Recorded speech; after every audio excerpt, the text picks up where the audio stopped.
What's up guys, welcome to your 23rd tutorial. In this tutorial we're going to be building a simple program. So now that we learned what the for loop was, I'm going to be building a program to calculate something called compound interest. And this is pretty much like interest if you put your money in like a savings account or something. It will allow you to see how much money you have in the future. What I'm going to be using it for is to see how many subscribers that I'm going to have in the future. So right now, if you're watching this tutorial, and I'm making this when I have about 10,000 subscribers, and I figured out that I gain 1% of my subscribers each day. So with that information, I'm going to be able to calculate how much subscribers or how many I'm going to have in the future. So the formula for compound interest is this: A, which stands for the amount, and this is going to be what we're solving for, the future amount, equals P, which is the principal, which is 10,000, times 1 plus R.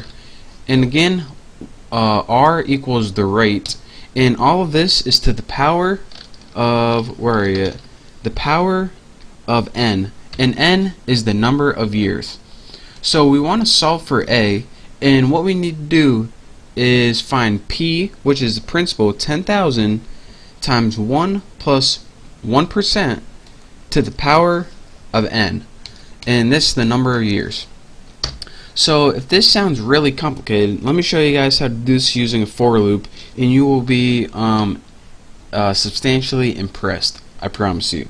So we need three variables: double amount, and we don't know what this is yet, so we're just going to leave it set to nothing.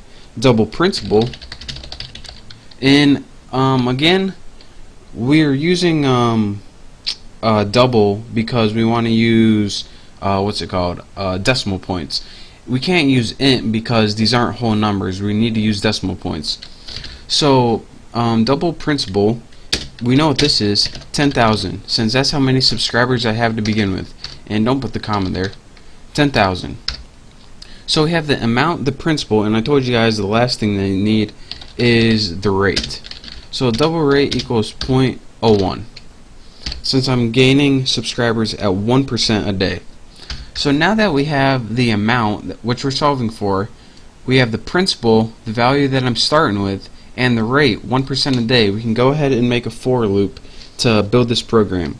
So go ahead, and all this for loop is going to do is say how long do you want to run it for.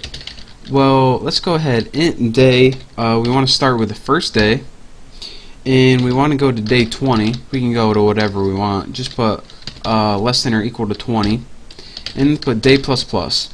And all this says is start on day 1, give me all the information from day 1 to day 20. That's all this does. Now let's get to the good stuff.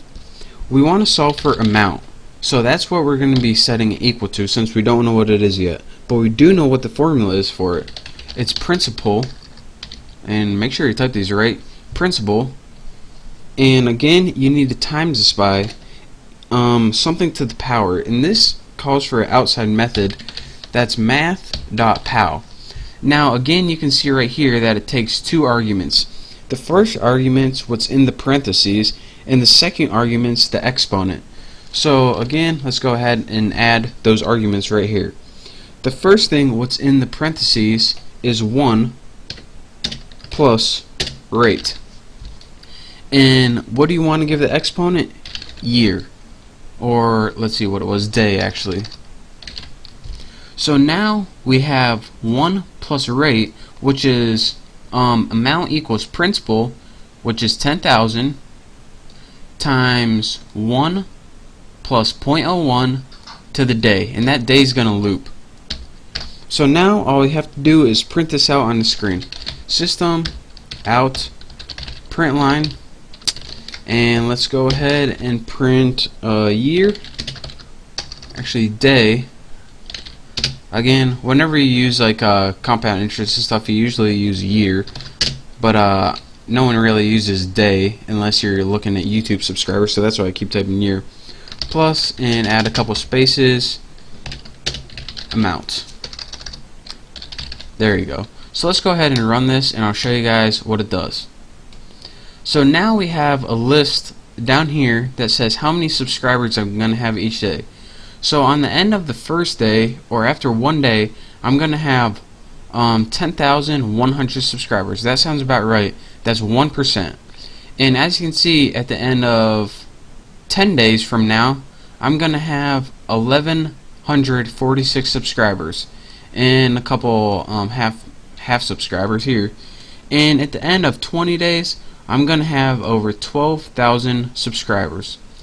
So that is how you can build a program to calculate something like investments or your mortgage payments or something like that. Again, let me show you guys how this works one last time, as I always do. We needed principles. We needed 3 variables because that's how many variables are in this formula. You need to figure out the amount, which we don't know yet, but we do know the principal, which is the starting point, and the rate. We want to set the amount, which you don't know yet. It equals the principal times 1 plus the rate, which is 0.01, times the day. And this is where the for loop comes in handy, because this goes 1, 2, 3, 4 all the way to 20. And next, we just outputted it on the screen.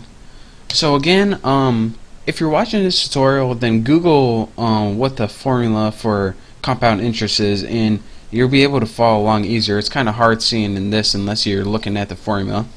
But that's pretty much how you calculate compound interest. So thank you guys for watching my tutorial. Play around with this, and I promise after you do it one time, you'll be an expert at it. So again, thank you guys for watching. I hope you enjoyed building a simple application. Don't forget to subscribe to my channel, and I'll see you next tutorial.